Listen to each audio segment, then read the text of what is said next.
يا ترى هينفع نستخدم الذكاء الاصطناعي في ان احنا نبني سكين كير روتين مفصل لكل واحد منا؟ دلوقتي الذكاء الاصطناعي في كل حته، خصوصا برنامج الشات جي بي تي. انا شخصيا بستخدمه في شغلي على طول. واللي ما يعرفش ايه هو الشات جي بي تي، دي اداه ذكاء اصطناعي تفاعليه، بنديها اسئله والاسئله دي بيكون فيها معلومات وبتديك الاجابات المخصوصه على كل سؤال انت بتساله.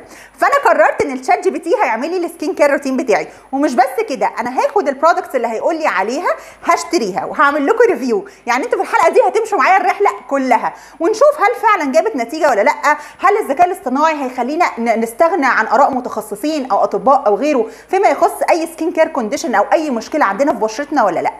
فاللي ما يعرفنيش، انا دكتور ناديه، اعملوا لي سبسكرايب ويلا بينا نبدا. يلا بينا مع بعض نخوض التجربه ونبدا مع اول سؤال انا عايزه اساله للشات جي بي تي عشان اشوفه فاهم الدنيا ولا لا. هقول له انا عايزه سكين كير روتين لبشرتي، وانا بنوع بشرتي بشره مختلطه، وهقول له برده بالمره سني عشان اشوف هل فعلا ده هيختلف في الاجابه ولا لا، وانا سني 37 سنه. تعالوا مع بعض نشوف الاجابه. طبعا في ساعتها هتلاقوا الاجابه على طول نازله اوتوماتيكلي. هو فهم ان انا عايزه سكين كير روتين لسن 37 سنه وبدا يحط لي خطوات. خلينا نقرا مع بعض الخطوات دي مع بعض. اول حاجه تنظيف البشره، قال لي استخدم منظف مناسب صباحا ومساء، ده اكيد. تاني حاجه التقشير من 2 ل 3 في الاسبوع، وده برده صح. الترطيب، استخدم SPF او سان بلوك للحمايه من الشمس اكيد. العنايه الخاصه ان انا اكون عندي سيرم فيها هيالورونيك اسيد للترطيب وبيقلل ظهور التجاعيد، وطبعا الاهتمام بمنطقة العين للهالات والانتفاخات، والتغذية والصحة والنوم. يعني تقريبا ما فادنيش بحاجة جديدة. طيب خليني أسأل بقى سؤال تاني أو سؤال مور سبيسيفيك أو مخصوص أكتر. هقول له برجاء ذكر الأسماء التجارية لروتين بشرة مختلطة اللي هو اللي أنا عايزاه، وهقول له برده سني، وهقول له بقى أنا محتاجة إيه بالظبط. أنا محتاجة إن الأسماء التجارية ديت ما تبقاش فيها لا كحول ولا عطور، وعايزة أقول له إن أنا بشرتي بتعاني شوية من التجاعيد، وكمان مشكلة تانية أنا بواجهها وهي المسام المسدودة. خلينا نشوف مع بعض برضو الإجابة بتاعته هتبقى سريعة ازاي، وهتبقى هل فعلا موضحة كل حاجة ولا لا. في ساعتها برضو هيقوم قايل لي الإجابة على طول.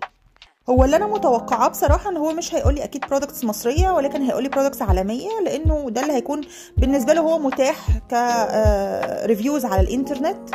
فانا قلت له ان هي عايزاه خاليه من العطور والكحول زي ما احنا شايفين. خلينا نشوف الاجابه بتاعته. قال لي العلامات التجارية المشهورة والموصى بها 1 2 3. خلينا نبدأ نقراهم مع بعض. ابتدى طبعا بسيرافي لأن هي خالية من العطور والكحول وفيها فعلا رينج واسع للبشرة المختلطة والجافة. لاروش بوزي طبعا الإيفاكلار والهالو بي 5 عندي أصلا. نيتروجينا هيدرو بوست من الحاجات اللي أنا لسه ما جربتهاش بس عايزة أجربها. باولاس تشويس طبعا الساليسيليك أسيد بالذات. ذا اوردينري اكيد عندي منها شويه برودكتس برضو وبستخدمها. يوسيرين من الحاجات الالمانيه المحترمه جدا. والتا ماد عايزها سان بلوكس لان هو بيحب السان بلوكس دي قوي. بس انا برضو كده ما خدتش الروتين اللي انا عايزاه. فخليني عشان دايما بقول لكم ان الاسئله في الشات جي بي تي محتاجه نوع معين من انواع السبيسيفيكيشنز، يعني تكون قايله له كل المعلومات عشان يعرف يديكي صح. فانا المره دي هطلب منه السؤال بشكل مختلف. هقول له انا محتاجه روتين للبشرة المختلطة اللي عمرها 37 سنة، ولكن هقول له أنا عايزة الروتين المرة دي صباحي ومسائي، يعني عايزاه يبقى الموضوع محدد أكتر. يقول لي أستخدم إيه الصبح ويقول لي أستخدم إيه مساء. فكتبت له بالتوضيح عايزه روتين صباحي ومسائي، اسامي تجاريه لبشره مختلطه عندها 37 سنه. عمل لي فعلا روتين مفصل وهو ده بقى اللي هنشتريه. الاول قال لي انا عايزك تستخدمي الصبح السيرافي الفومينج كلينزر، الحاجات اللي استخدمتها وهايله جدا. التونر ما بحبش خطوه التونر قوي بس طبعا بتاع لاروش بوزي ممتاز.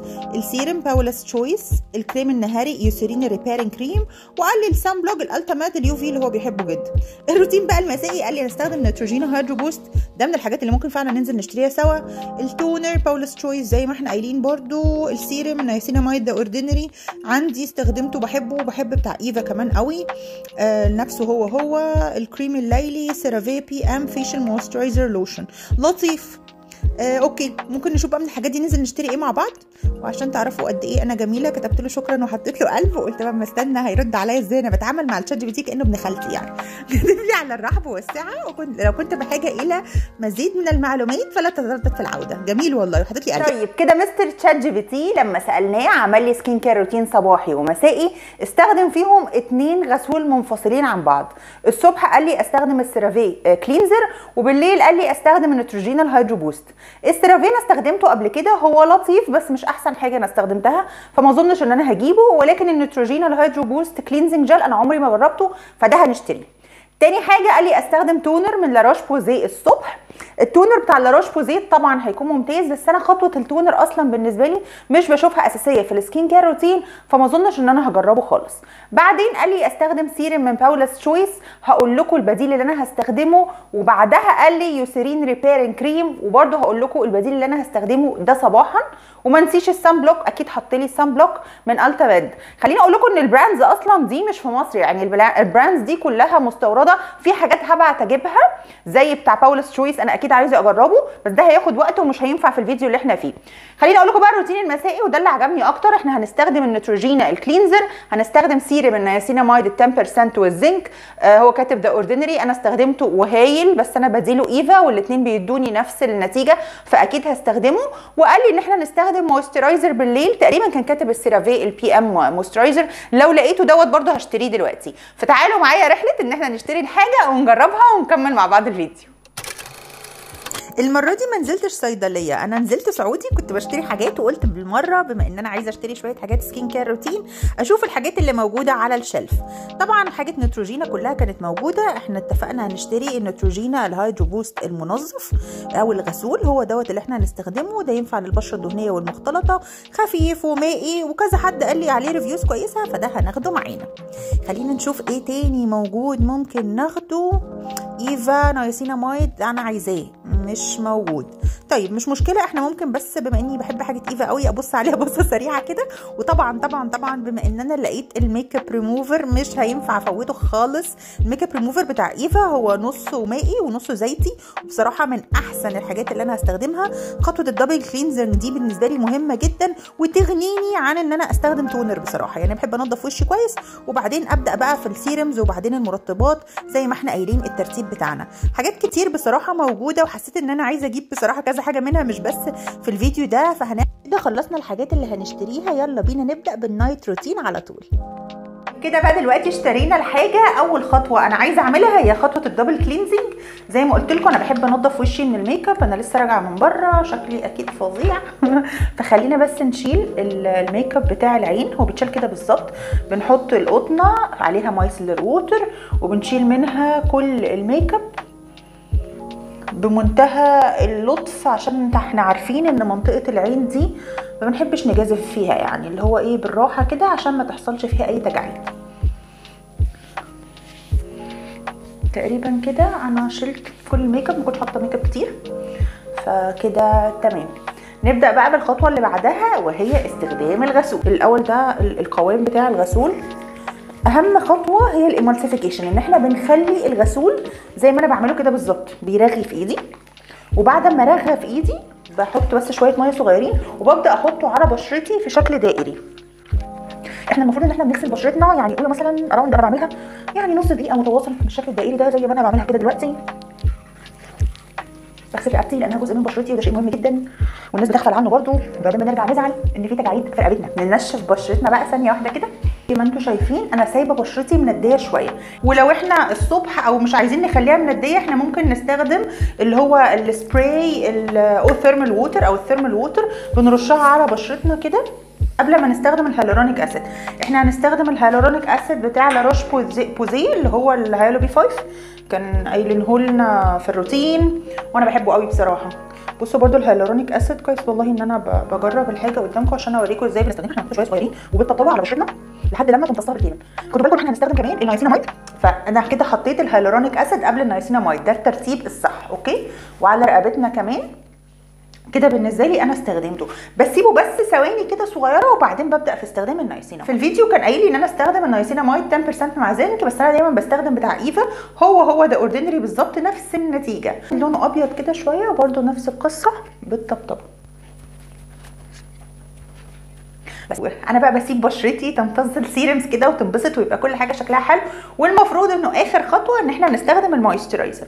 هو كان قايل لي استخدم المويسترايزر الليلي بتاع سيرافي، ولكن انا في مويسترايزر بصراحه جبته فظيع، فانا مش هسمع كلام الشات جي بي تي، هستخدم المويسترايزر اللي انا بستخدمه على طول. ده اسمه سيلينيوم ACE، ده جواه 4 مضادات للاكسده وموجود في مصر. يعني هو فيتامين A وC وE وسيلينيوم، يعني بجد مش ببقى محتاجه حاجه تانية.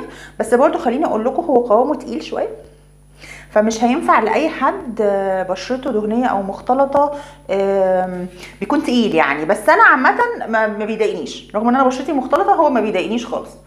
فانا بحطه زي ما انتم شايفين كده، بقفل بيه بقى كل السكين كير روتين اللي احنا عملناه طبعا لفوق عكس اتجاه الجاذبيه عشان التجاعيد يا ولاد كبرنا.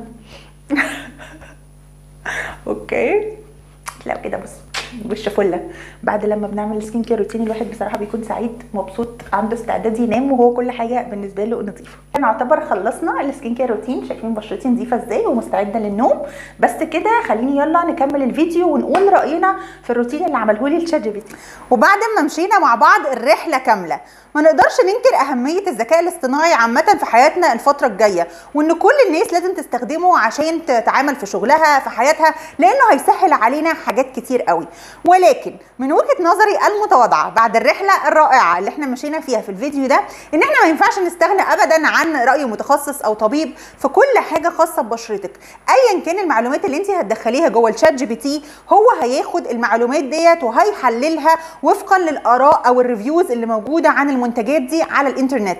يعني الموضوع فاريبل، في ناس هتقول حلو وفي ناس هتقول وحش، وهو زي ما بنقول كده بياخد المعلومه يظبطها وفقا لطبيعه السؤال اللي انت حطاها. ولكن مش زي دكتور ابدا لما يجي يكشف على بشرتك يشوف ليه في تصبغ، لما صيدلي يجي يديكي ريفيو او يجي يديكي نصيحه عن برودكت انت هتجيبيه هيفرق معاكي فعلا في علاج ان هو تصبغات حبوب او اي مشكله عندك في البشره، او حتى في تفصيل السكين كير روتين بتاعك. فاكيد اكيد الشات جي بي تي هيساعد، ولكن لن يغني عن الصيادله او الدكاتره او اي حد متخصص ممكن نساله. وبعدين يعني مش هنكمل الفيديوهات ولا ايه؟ اكيد هنكمل فيديوهات. فالشات جي بي تي ايه اللي احنا هنفضل معتمدين عليه؟ هنعتمد عليه، ولكن انا حبيت نخوض التجربه عشان نعرف انه ليها مزايا وليها عيوب، وناخد المزايا بتاعتها وما ناخدش العيوب. ودلوقتي عايزاكم تقولوا لي في الكومنتس ايه البرودكتس اللي انا استخدمتها في الفيديو ده وانتوا كمان بتستخدموها. وما تنسونيش في اللايك والسبسكرايب والشير، وهستنى اسئلتكم. طبعا انتوا عارفين ان انا برد على كل الاسئله. اشوفكم في الحلقه الجايه.